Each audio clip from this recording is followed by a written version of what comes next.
Many times ऐसे हो जाता है कि everything is going perfectly and then suddenly fear रहता है कि कुछ तो रॉन्ग हो रहा है, ऐसे क्यों होता है? मतलब ऐसे लगता है कि सब कुछ सही चल रहा है, ऑफिस इज गोइंग वेल, घर में सब अच्छा है वेल, बट स्टिल एक डर रहता है, फियर रहता है कि अरे यार सब अच्छा चल रहा है, कुछ तो बुरा होने वाला है। बेसिकली अभी हुआ क्या है, जो मैं अभी आपके इस क्वेश्चन से आइडिया लगा पा रहा हूं कि अभी बाय गॉड्स ग्रेस आप लोगों की लाइफ अच्छी चल रही है, राइट? आप लोग Yes. ऐसा चाहते थे अपनी लाइफ में, जो जो अचीव करना वो सब आपने ऑलमोस्ट अचीव कर लिया है। फॉर एग्जांपल आप चाहते होंगे कि भाई एक अच्छी जगह पे जॉब होनी चाहिए, तो एक अच्छी कंपनी में आपकी जॉब भी है, वहां से पैसा भी आ Yes. रहा है, पैसे की कोई टेंशन नहीं है, रिलेशन भी अच्छा चल रहा है, राइट? एम आई राइट? Yes. मैं ठीक कह रहा हूं ना? हाँ, तभी आप ये क्वेश्चन पूछ रहे थे। हाँ, कि हेल्थ भी ठीक है अभी आपकी दोनों की। तो कहने का मतलब है अभी सब कुछ लाइफ में ठीक चल रहा है, लेकिन ये डर लग रहा है कि कहीं कुछ गलत ना हो जाए। This is called fear of the unknown. तो अब आप क्या करो, ये जो फियर ऑफ अननोन है, अनसर्टेनिटी है, इसको आप नोन में कन्वर्ट कर दो। आप एक पेपर पेन लो और लिस्ट बना लो कि क्या बुरा हो सकता है। अभी आपको यही लग रहा है ना कहीं कुछ गलत ना हो जाए, देखते हैं एक बार कि क्या गलत हो सकता है, वो सब लिख दो उस पेपर पे। जब तक ये नहीं करोगे ये डर बढ़ता चला जाएगा अंदर से।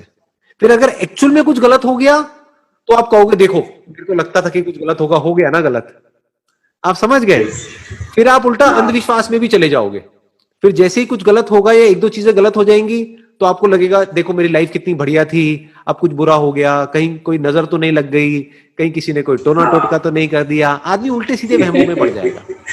आपको क्या करना है, इस डर को अगर जड़ से खत्म करना है, एक पेपर पेन लो और अपने डर का सामना करो।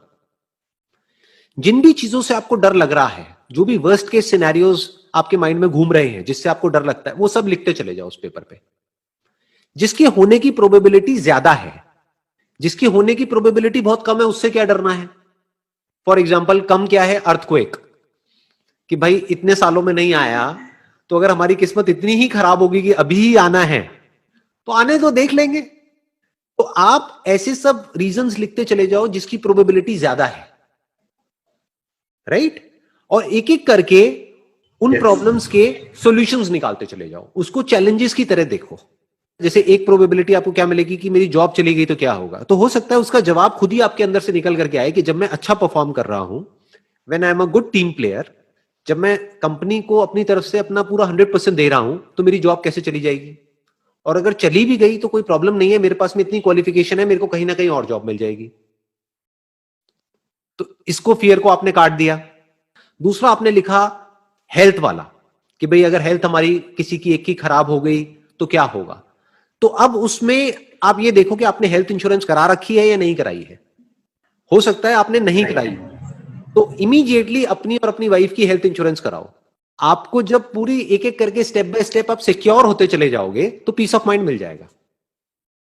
In the worst case scenario क्या हो सकता है, in the worst case scenario किसी की डेथ भी हो सकती है। Yes. अगर आप ध्यान से ऑब्जर्व करोगे तो हमको अपने लिए डर नहीं लग रहा होता है, हमको ये डर लग रहा होता है कि हमारे पीछे जो लोग हैं उनका क्या होगा। Yes.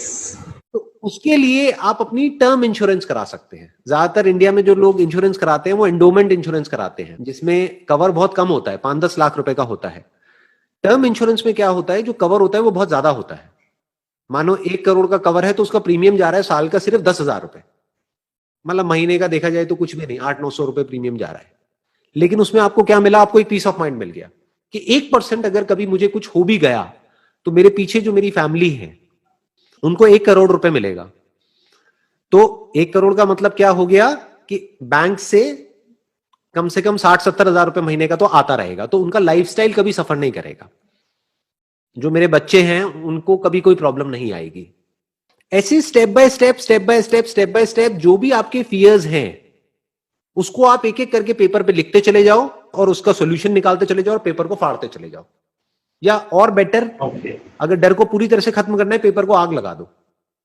अब घर में मत लगाना, घर में आग ना लग जाए, बाहर जाकर या छत पे जाकर के, ठीक है ना, छत पे जाकर के एक एक करके पेपर को आग लगा दो। ये आप किसको आग लगा रहे हो, अपने डर को आग लगा रहे हो। डर लगता है किसी ना किसी प्रॉब्लम की वजह से कि ये हो गया तो क्या होगा। अगर आपने पहले ही उसका बैकअप प्लान बना लिया है तो डर क्यों लगेगा। जैसे अगर आप एक गाड़ी में कहीं पे जा रहे हैं और स्टेपनी नहीं है गाड़ी में, तो डर लगेगा कि पंचर हो गया तो क्या होगा, पंचर हो गया तो क्या होगा।